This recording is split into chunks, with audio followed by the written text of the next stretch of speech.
Hi, welcome to the channel. I went to my first major tournament this weekend, a 100-person 6-game event in Sheffield, hosted by Hellstorm Wargaming. It was a fantastic venue, really well organised, and supported by Steel City Wargaming, a local club who also do their own events, so make sure you check them out. There were 5 terrain types available, which mixed it up nicely, and QR codes on each table so you can jump straight to those terrain rules. Really slick setup, to be honest, and it shows just how much effort was put in preparation for this event.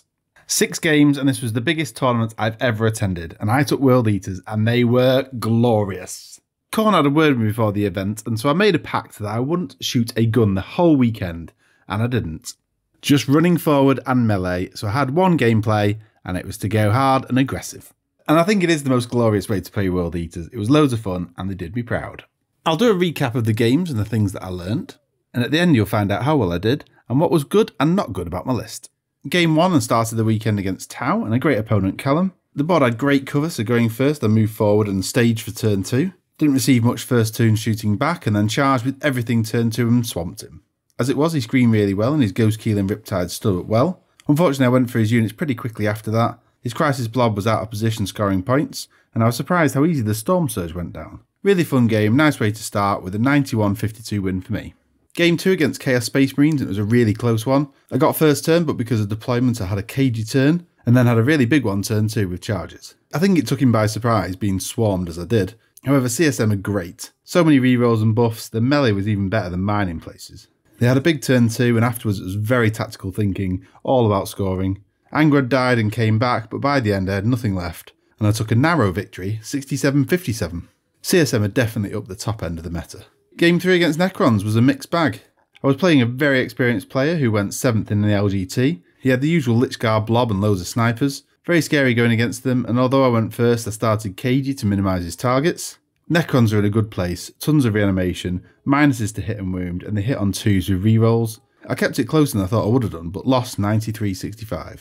The mixed bag was that in my hotel at the end of the day I realised my opponent had been playing things wrongly. Simple things like scoring a fixed secondary for 3 points rather than 2. The big one though was that he was playing reanimation wrongly. While I was hitting the Lichguard brick with multiple units, he was reanimating in the fight phase between each of my hits, and then getting more models back than he should, like rolling 2 on a D3 and getting 2 Lichguard back, and then using those models to hit me back. I checked the list, I checked his rules, this isn't special character's ability or enhancements, and he wasn't using strats. It's a shame and spoiled it a bit, but would it have made a difference? I'm not sure, but I do think somebody of that experience probably knew he was playing it wrongly.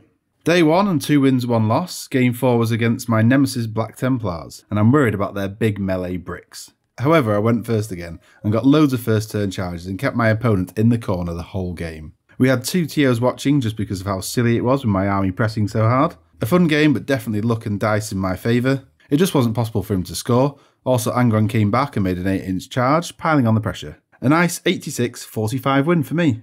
Game 5 was ace fun and very tactical against Death Guard.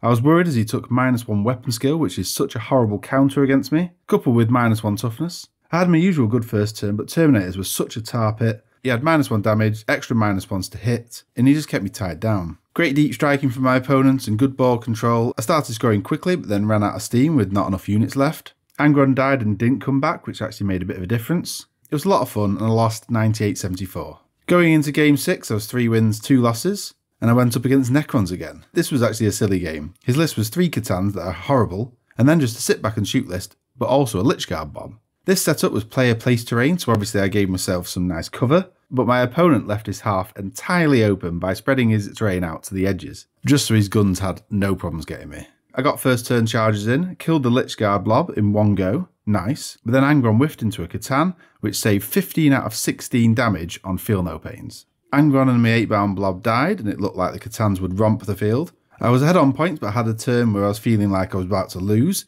but then it did swing back to me. Angron came back, his Catan charged my Fight First Berzerkers, and they took him down. The game fully swung when I charged his home objective and got into his gun lines. Really fun game, very swingy, and I won 91-57. Finished the weekend on a respectable 4 wins, 2 losses, and came 29th out of 100. I didn't score that highly in my games to be honest, but it was great fun. So how about a thumbs up for this video and my result? But before you go, let me tell you about my army, and I'll go through this in under a minute. The Lord Invocatus wasn't worth it. He's 40 points more expensive than Lord on Juggernaut, who also does impact mortal wounds on the charge and gives the unit reroll advance and charges. Invocatus giving scouts is a lot less useful than you'd think. Angron is amazing and such a distraction. You need the enhancement to reroll the Blood Offering to try and get him back though. The Demon Prince on foot is an auto take, perhaps take 2, as it has an aura of 4+ Invuln, which is really needed for Berzerkers and 8bound.